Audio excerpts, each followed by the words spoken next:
What if the forces shaping our world, from global power plays right down to the hidden depths beneath our feet, are far more intricate and maybe far more concealed than we generally imagine? And a fascinating question, isn't it?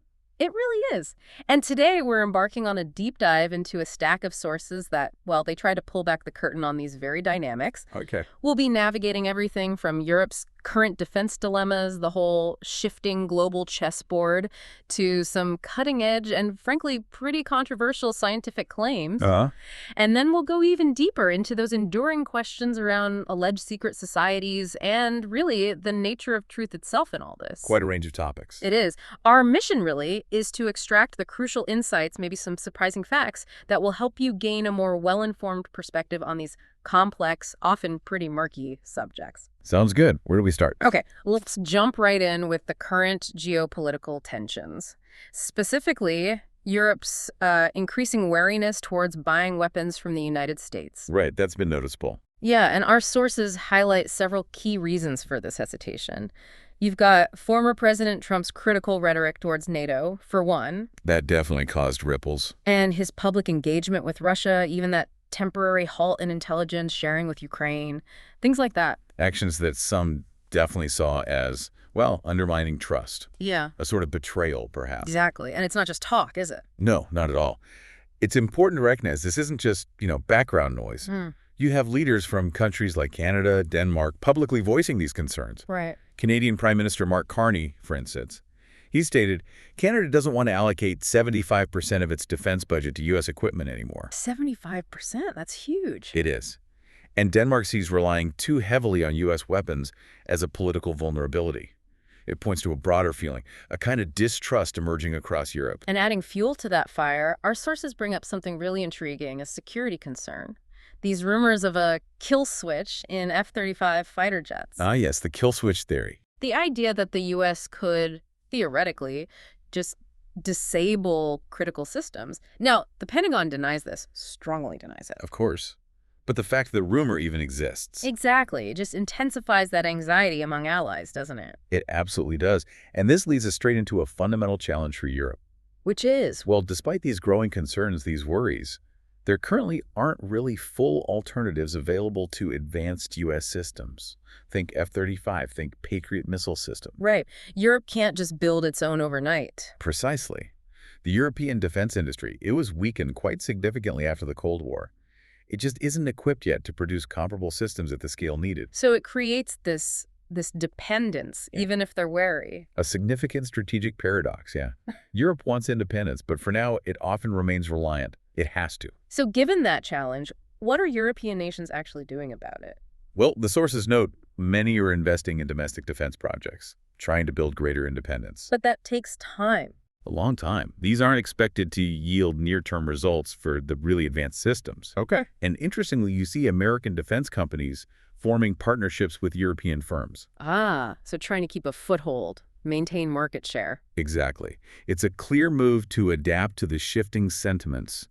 It really highlights the complex give and take in this whole sector. And what about NATO itself? Any changes there? Well, on the NATO front, there's a new agreement for member countries to allocate 5% of their budgets to defense spending.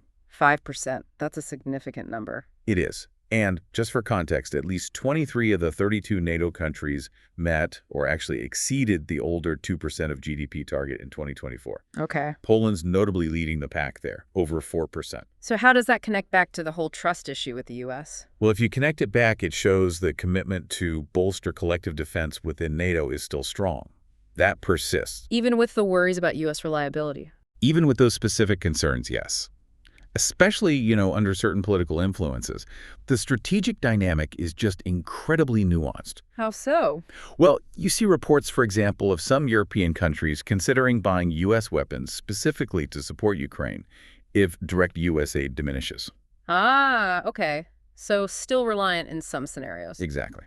The U.K., for instance, plans to purchase F-35 jets, partly to strengthen its ties with the U.S. Right. And maybe most telling, there are reports suggesting even former President Trump might be open to allowing Europe to buy U.S.-made weapons for Ukraine. Huh. So it's really complex, constantly shifting. It illustrates just how much the geopolitics are in flux. The key insight here really is that strategic paradox Europe faces. Yeah. U.S. reliability is questioned. But But the sheer lack of immediate alternatives often compels this continued, maybe more cautious reliance on American defense systems. it's not just distrust then, it's capability. It's a fundamental gap in European defense capabilities. It'll take decades, probably, to bridge that gap, which ensures the U.S. remains this sort of reluctant but indispensable partner for now. Okay, so we've looked at the visible geopolitics, the chessboard, but what if there are ways to see deeper?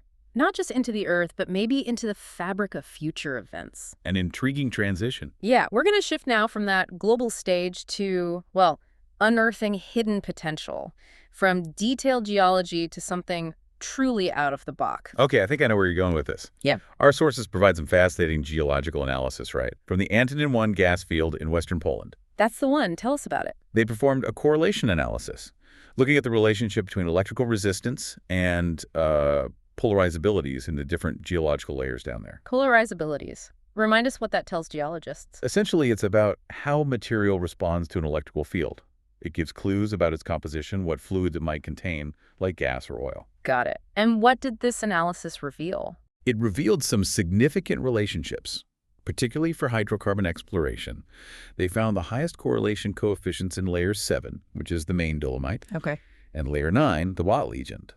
Both of those are known for having substantial gas potential. Right, so that confirms expectations in a way. It does, but what's particularly intriguing, really surprising, is they also found unexpected potential in the upper granite layer, layer 11. Granite. But Okay. isn't granite usually, not where you look for gas? Exactly. It's not traditionally associated with gas reserves, so finding potential there is quite remarkable. That is surprising. What are the implications if that pans out? And maybe quickly, that R-square coefficient they used, what does that tell us? Good question.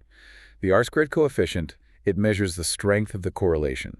0 means no correlation, 1 means a perfect correlation. Okay. So those high R2 values they found in layers 7 and 9 strongly support the hydrocarbon identification. It shows the value of this kind of analysis maybe over traditional maps for getting a bigger picture. And the granite potential. Well, the potential in a granite layer, Okay. if it's validated, it could genuinely open up entirely new exploration strategies, a new paradigm almost. Fascinating. And this geology provides a bridge, you said. It provides a compelling bridge to an even more unconventional approach mentioned in the sources, the RALF1 technology, Yeah. developed by Vadim Chernov. RALF1, and it's described as? It's described as a quantum geoelectric method. Quantum. Okay, that sounds advanced. Very. Now, our sources don't detail the exact physics, but calling it quantum suggests it's somehow leveraging subatomic properties to detect geological features. Which would be groundbreaking in geophysics. Groundbreaking and, let's be clear, highly debated. At the It's time. not mainstream science as we know it. So a quantum method detecting gas. And kimberlites too, right? Diamond pipes. That's the claim, yes. Its primary claimed use is hydrocarbon in kimberlite exploration. And the accuracy claims? They're quite bold. The sources site claimed accuracy over 75% at 7 kilometers depth. Wow. Even supposedly 2 meters accuracy in identifying hydrocarbon saturation at 6 kilometers down. That's incredibly precise. And it's said to be particularly effective in those hard granitic rocks, where conventional seismic methods are expensive and difficult. the same granite we were just talking about. Potentially, yes. The claim is it can detect hydrocarbons under 1 kilometer granite at depths of 3 to 4 kilometers. Okay, now this is where, as you hinted, our sources present some truly extraordinary and highly controversial claims about RALF1, far beyond geology. Yes. This is where it stretches credulity for many, I imagine. How should we as listeners even begin to evaluate claims like its alleged ability to predict cryptocurrency movements? Bitcoin, Litecoin, Electronium, or oil prices? That's the critical question, isn't it? And even medical things like cell growth and cancer recurrence, that seems to challenge conventional science fundamentally. It absolutely does. And it's vital to approach these claims with extreme skepticism. We need verifiable, independent evidence because these fall far, far outside established scientific paradigms. But the sources do make these claims. Oh, they certainly present a bold vision. They even claim RALF1 can predict geopolitical events and disasters. Like what? Meteorites, earthquakes, floods, wars, epidemics, famines, crime.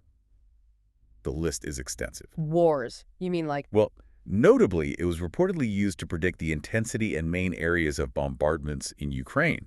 And according to the sources, it received official recognition there from their National Security and Defense Council. Official recognition. That's significant, if true. It is. And then there's the really audacious proposal using RALF-1 for interplanetary exploration. Get out! Seriously. Yeah. Specifically orbiting Mars to search for water, gas, and salt deposits using this method. Orbiting Mars. Okay, my mind is slightly blown. It's a lot to take in. What about the person behind it?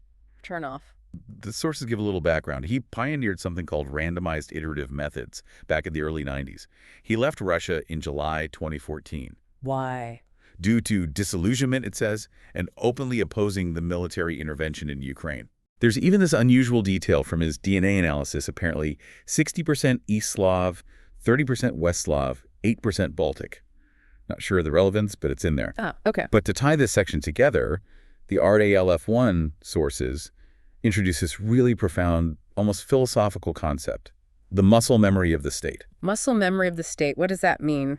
It suggests that patterns of state behavior, methods of control, perhaps even violence, can somehow be embedded and reappear later, like an unconscious habit, but for a government or an institution. That's a chilling thought. And a compelling bridge, as you said. Exactly. It leads us right into our next section, exploring what patterns might be recurring and what alleged unseen hands might be at play. Right. If there's such a thing as muscle memory of the state, what patterns are we seeing repeated? And what hidden hands might be behind them? You've given us material that really digs into the shadowy world of alleged shadow governments and covert ops. Yes, some pretty explosive claims in these texts. Let's start with Skull and Bones, the secret society. The Yale Society, Yeah. yes. Our sources assert that despite only graduating, 15 initiates a year, Tiny number. its members have allegedly gone on to occupy the very highest positions in American society.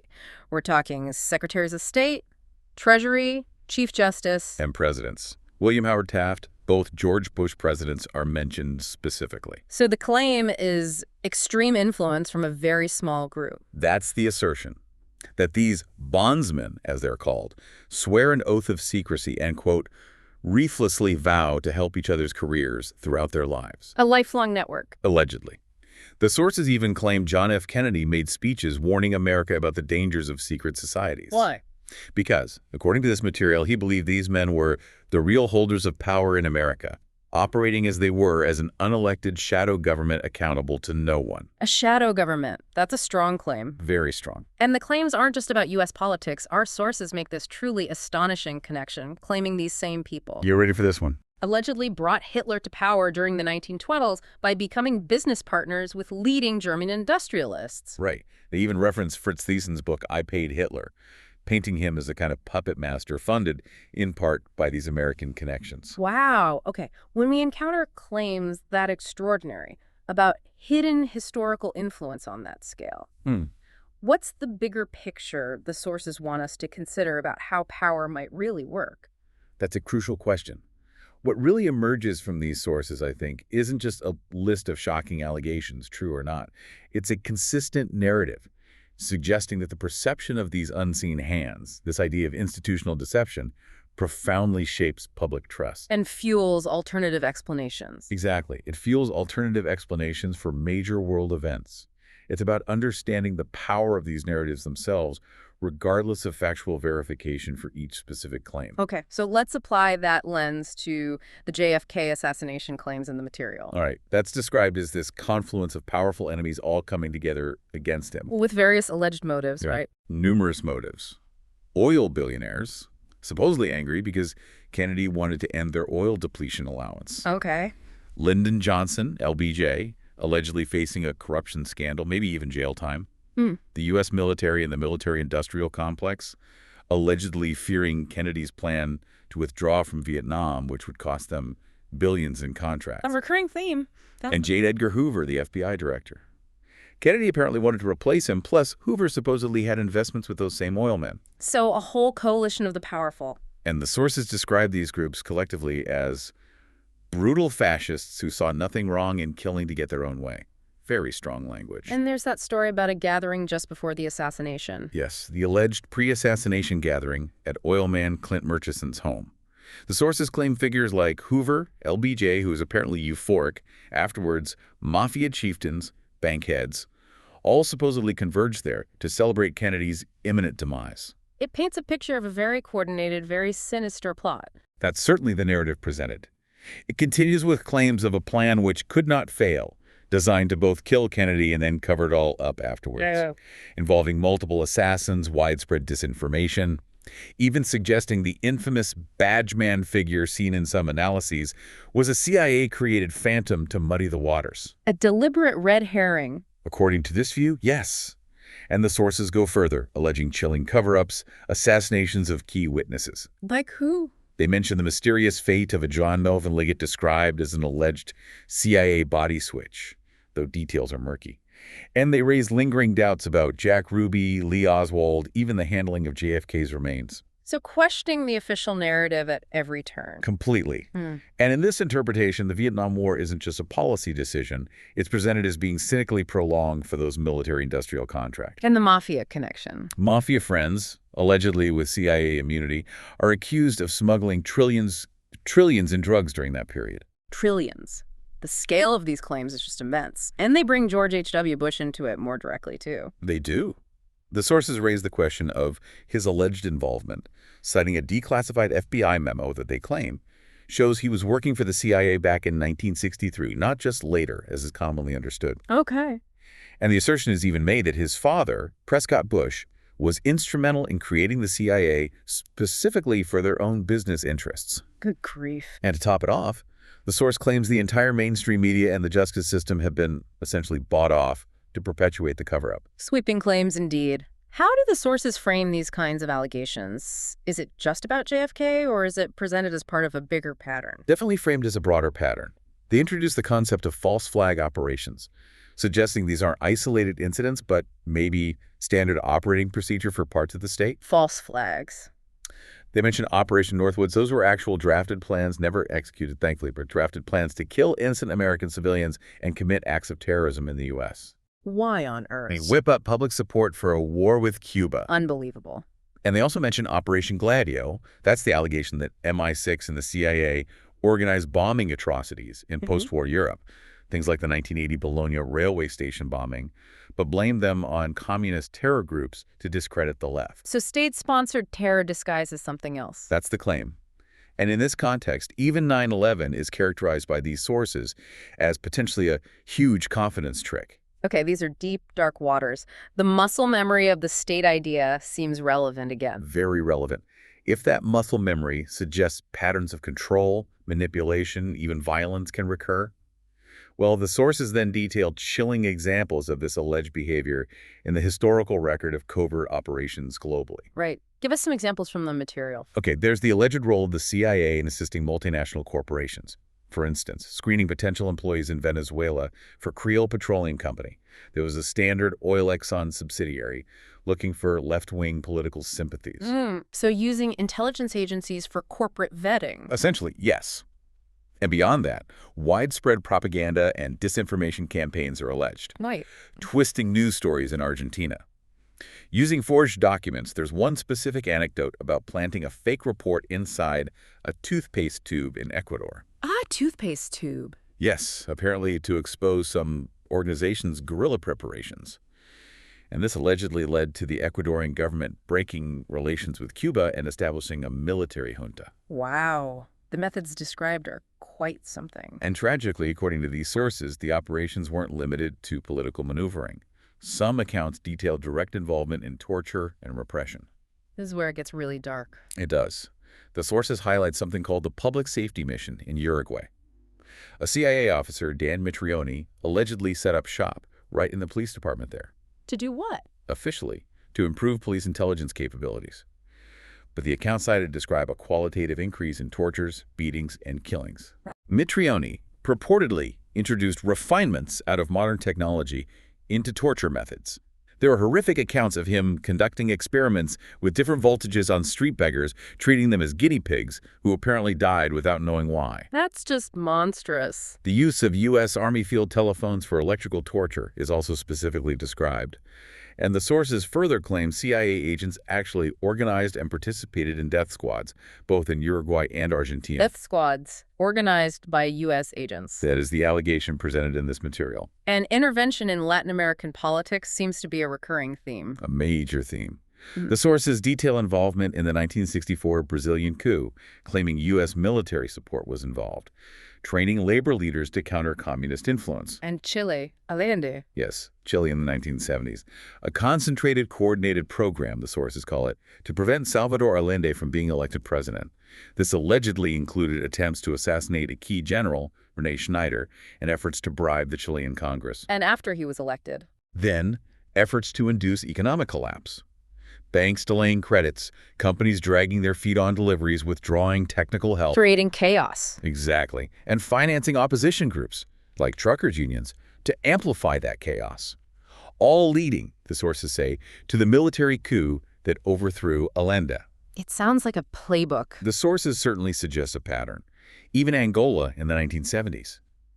Despite the War Powers Act limiting presidential power to commit armed forces, Yes. the CIA reportedly funded and managed foreign mercenary armies there, flew in Zairian paracommandos, and they even fabricated stories like Cuban soldiers raping Angolan maidens to manipulate public opinion and justify intervention. While denying involvement. While the U.S., according to these sources, was the only major party involved that was lying about what it was doing. So how do these sources wrap up this section on covert ops? Well, they conclude by suggesting that these kinds of institutional contacts, these relationships between the CIA and various security services around the world. Like which ones? They name Iran's SAVAK, Indonesia's Kupcomtib, South Korea's KCIA, Chile's DNN under Pinochet, plus organizations in Brazil, Uruguay, Argentina, many notorious for human rights abuses.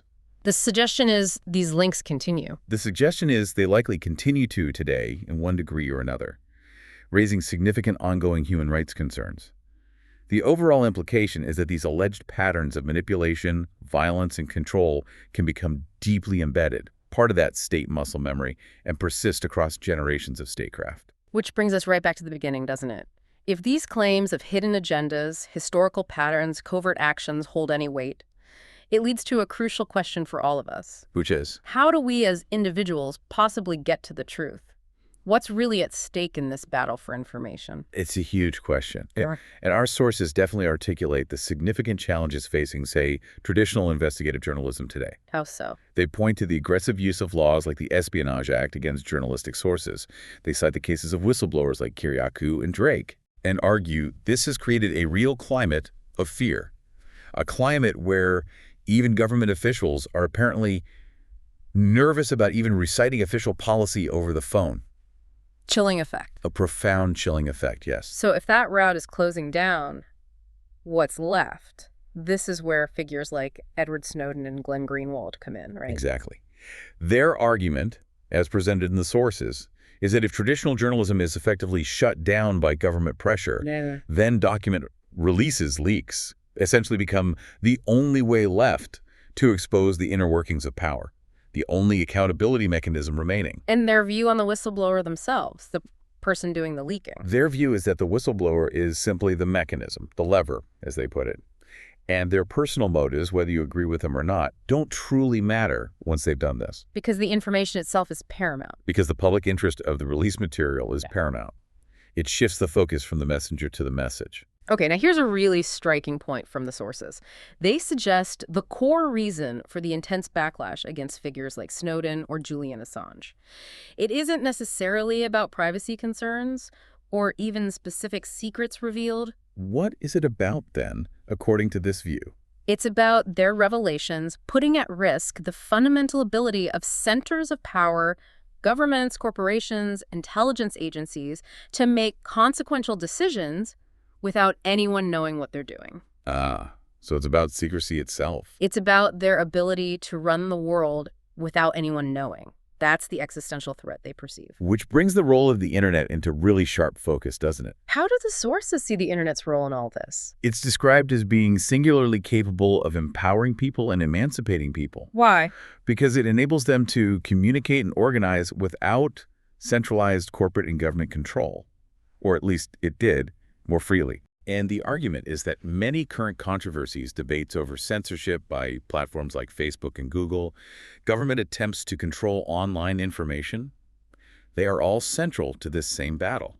the battle over who controls the flow of information. And in this battle, Julian Assange's situation is presented as particularly significant. Extremely significant. It's highlighted that Assange is a publisher. He's not a whistleblower or a source himself. Right. He published materials others provided. Exactly. Yet he has ended up more at risk, facing more severe consequences than the whistleblowers themselves often have. What does that signify, according to the sources? It's presented as a kind of final judgment on the state, a reflection of how the state's relationship to the press, particularly the adversarial press, has fundamentally changed. It suggests a new, harsher era of information control. An era where publishing inconvenient truths is treated as espionage. That's the danger highlighted. The overarching idea reinforced by these sources is that government is often, perhaps perennially, deceptive. Yeah. That it aims to snow us, to manage our perceptions, to get us to view facts through its own preferred lens. And criminalizing document releases is a key tool in that. A key tool. And the warning is that this path, if continued, could lead to a society resembling East Germany. But worse. But potentially far more efficient than the Stasi ever was, thanks to modern technology. It really underscores the high stakes involved in these debates about secrecy and transparency. And just to bring this right up to date, the sources give a really chilling modern example of how information, or maybe disinformation, can be manipulated, not just by governments, but by algorithms. Ah, yes, the YouTube algorithm example. Tell us about that. It's quite a story. It's an anecdote about an American retiree engineer, just a regular person. Started watching some videos on YouTube. Okay. The algorithm then led him to something more radical. Then something more radical still. Down the rabbit hole. Precisely. And eventually, this person ended up as a flat Earth adept. Wow. From retiree engineer to flat earther via algorithm. Yes. And the consequences were devastating. He apparently fell out with his family, went to live somewhere else. His life and his family's lives effectively fell apart. That's a powerful illustration. It's a chilling example of how these automated systems designed for engagement can inadvertently push users towards extreme views, distort their perception of reality, and have profound real-world impacts on their lives. It's another facet of this information battlefield. So we've covered a lot of ground today, from those visible geopolitical shifts, the tensions over defense spending. Right, the paradox Europe faces. To that cutting-edge, highly controversial science claiming to predict the unseen, the RALF1 technology. The quantum predictions, the muscle memory of the state. And then deep into those alleged historical shadows, Skull and Bones, JFK, decades of covert operation. The patterns of secrecy and alleged deception. We've really explored this complex, often hidden web of forces that seem to shape our world. And this deep dive, I think, really reminds us of that constant tension, that push and pull between state power, the need for secrecy sometimes, versus the public's fundamental right to know. And the critical role information accessing it, understanding it, questioning it plays in navigating that landscape. Absolutely critical. So perhaps the final thought for you, our listener, to consider is this. In a world where the lines between fact and fabrication, between necessary secrecy and dangerous deception, seem increasingly blurred, how do you critically engage with the information you receive every day? What filters do you use? What questions do you ask? And maybe what responsibilities do we all share in seeking out truth, in understanding different perspectives, and, when necessary, in challenging the narratives wherever they come from that shape our collective reality?